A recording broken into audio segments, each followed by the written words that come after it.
Thanks for watching.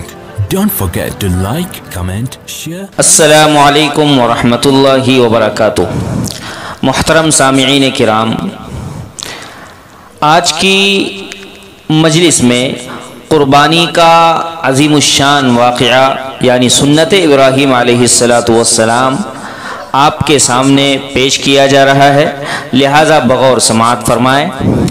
قربانی کا بحیثیت عبادت کے مشروع ہونا اگرچہ آدم علیہ السلام کے زمانے سے ثابت ہے، جیسا کہ گزشتہ مجلس کے اندر یہ بات بتائی گئی تھی سورہ مائدہ کی آیت کے اندر کہ اللہ تبارک و تعالی نے حابیل کی قربانی کو قبول کیا تھا اور قابیل کی قربانی کو رد کر دیا تھا، لیکن اس کی ایک خاص شان حضرت ابراہیم خلیل اللہ علیہ السلام کے ایک واقعے سے شروع ہوتی ہے، اور اسی واقعے کی یادگار کی حیثیت سے شریعت محمدیہ میں قربانی کو واجب قرار دیا گیا ہے۔ یہ واقعہ تاریخ عالم کا ایک بے نظیر اور سبق آموز واقعہ ہے۔ قرآن کریم نے اس کو سورہ صافات میں کسی قدر تفصیل کے ساتھ بیان فرمایا ہے۔ اسلام میں مسئلہ قربانی کی حقیقت کو سمجھنے کے لیے مرکزی نقطہ یہی واقعہ ہے، اس لیے اس کا جتنا حصہ قرآن اور مستند روایات سے ثابت ہے اس کو آپ کے سامنے نقل کیا جاتا ہے۔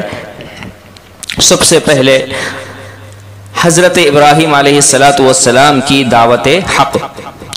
ابو الانبیاء حضرت ابراہیم علیہ السلام جب اپنے پیغمبرانہ فریضے اور دعوت حق کو لے کر اٹھے تو سب سے پہلے اپنے والد آزر ہی سے سابقہ پڑھا۔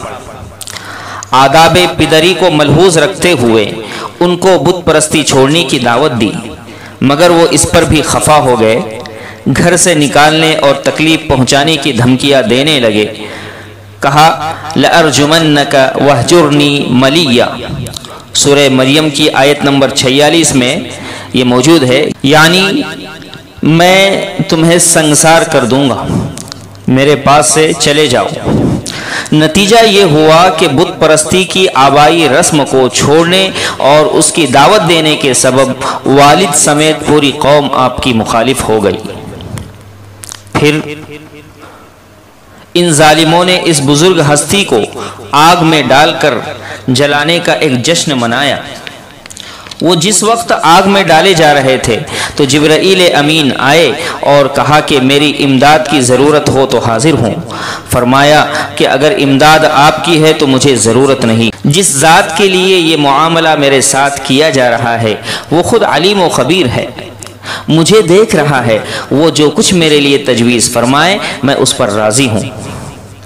بجرم عشق تو می کشند و غوغا ایست، تو نیز بر سر بام کے خوش تماشا ایست۔ بہرحال حضرت ابراہیم علیہ السلام کو آگ میں ڈالا گیا۔ اللہ تعالیٰ نے آگ کو بردن و سلامن یعنی ٹھنڈک اور سلامتی بن جانے کا حکم دے دیا۔ اس کے بعد آسمان بوس شعلے ان کے لیے گلزار بن گئے۔ ابراہیم علیہ السلام کا یہ کھلا ہوا معجزہ دیکھ کر بجائے اس کے کہ ان پر ایمان لاتے، ان لوگوں کی دشمنی اور تیز ہو گئی۔ ماں، باپ اور خاندان اور وطن کو اللہ سے بیگانہ پایا تو ان سب کو چھوڑنے کا آپ نے فیصلہ فرما لیا۔ ہزار خواہش کے بیگانہ از خدا باشد، فدائے یک تن بیگانہ کا آشنا باشد۔ اس وقت فرمایا انی ذاہب الی ربی سیہدین، یعنی میں اپنے پروردگار کی رضا جوئی کی طرف جاتا ہوں، وہی میری رہنمائی کسی ایسے مقام کی طرف فرمائیں گے جو ان کے نزدیک پسندیدہ ہو۔ پروردگار کی طرف جانے کا مطلب یہی تھا کہ کسی ایسی جگہ جاتا ہوں جہاں پروردگار کے احکام کی تعمیل آسان ہو۔